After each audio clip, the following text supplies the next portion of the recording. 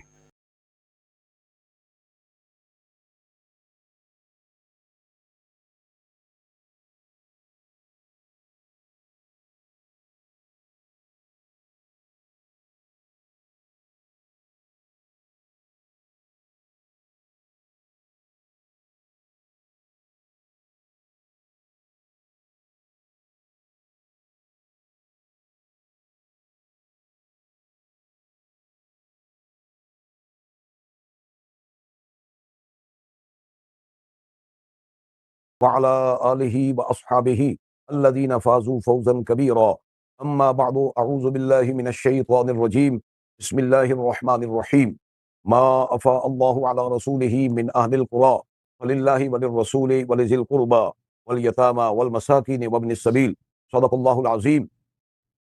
پوری دنیا سے دیکھنے اور سننے والے معزز محترم اہل اسلام، اہل حق اور اسلام سے محبت رکھنے والے عاشقان مصطفیٰ، آج کی اس نشست میں جس موضوع پر مناظرہ طے ہوا ہے وہ باغ فدق ہے، مسئلہ باغ فدق ہے. اور شیعہ مذہب کی طرف سے جو نمائندے ہیں وہ جناب شیخ حسن اللہ یاری صاحب ہیں. یہاں اہل سنت و جماعت کی طرف سے میں حاضر ہوں. تو سب سے پہلے تو میں اس پر موقف کے اعتبار سے چند جملے عرض کرنا چاہتا ہوں کہ باغ فدق اسلام کا وہ مسئلہ ہے کہ ابتدا کے اندر اس پر کوئی اختلاف، کوئی جھگڑا، کوئی نظریہ نہ تھا. یہ افہام و تفہیم کا مسئلہ تھا جو بڑی خوش اسلوبی سے حل ہوا، اس کے اندر کوئی پیچیدگی نہ تھی. مگر اغیار اسلام نے اس مسئلہ کو بہانہ بنا کر اسلام کے اندر رکھنا ڈالنے کی کوشش کی. ایک طبقہ وہ کھڑا ہوا نعوذ باللہ جس نے صحابہ کرام بالخصوص خلیفہ اول بلا فصل سیدنا صدیق اکبر رضی اللہ عنہ پر طعن کیا. یہ روافض کا مذہب ہے، یہ حضرات کا مذہب ہے. اور دوسرا طبقہ وہ کھڑا ہوا جنہوں نے اس مسئلہ کو بہانہ بنا کر رسول اللہ کے اہل بیت کرام بالخصوص سیدہ طیبہ طاہرہ حضرت فاطمہ رضی اللہ تعالی عنہا پر طعن کیا. اور ایک تیسرا جمہور امت کا جو مذہب ہے وہ یہ ہے، وہ اہل سنت و جماعت کا ہے، جن کے نزدیک نہ صحابہ پر طعن ہے نہ اہل بیت نبوت پر طعن ہے. اس موقف کی ضروری اور اہم ترین وضاحت کے بعد اب میں مسئلے کی طرف آتا ہوں کہ باغ فدق کا مسئلہ کیا ہے. گرامی قدر حضرات، اسلام کے اندر جو اموال حاصل ہوئے یا پھر ہوتے ہیں یہ تین طرح کے ہیں. نمبر ایک، وہ صدقات جن کو اسلام نے صاحب مال پر واجب کیا، فرض کیا، جیسے زکوٰۃ وغیرہ. اور دوسرے وہ جو مال غنیمت کے طور پر حاصل ہوتے ہیں. تیسرے وہ اموال جو مال فیع یعنی بغیر جنگ کے حاصل ہوتے ہیں. یہ تین قسم کے اموال ہیں جو حضور سید عالم صلی اللہ علیہ وسلم کے ظاہری زمانہ حیات مبارکہ کے اندر حاصل ہوئے تھے. اب اگلی بات کہ ان تین اموال میں سے باغ فدق کون سا مال ہے؟ باغ فدق یہ مال فیع ہے. اب اللہ تعالیٰ کی مقدس کتاب ہے، قرآن مجید ہے، 28واں پارہ ہے اور سورہ حشر ہے. اس کے اندر اللہ جل شانہ نے اس کے حصول کا ذریعہ بھی ارشاد فرمایا اور پھر باغ فدق کا مصرف بھی بتایا.